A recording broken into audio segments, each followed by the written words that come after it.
ચક્કુ થોડું જ નાખવાનું અંદર, આખું ચક્કુ નહીં ઘુમાવી દેવાનું. સ્ટુડન્ટ થાય રહી છે ભાઈ, કેમ કપા ને સ્ટુડન્ટ કરે છે. રહીએ છે તો હું એવી રીતે કાપ. હા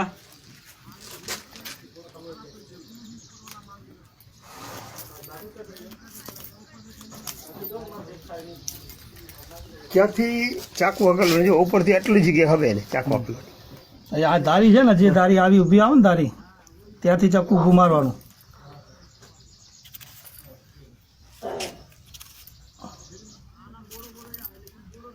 એ દાણો એક બી ના કપાય.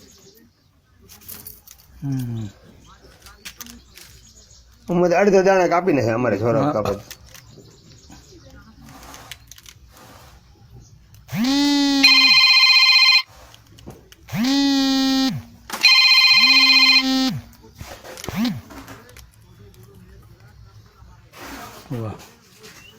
વાહ વાહ બસ ચાલે જરા જોઈ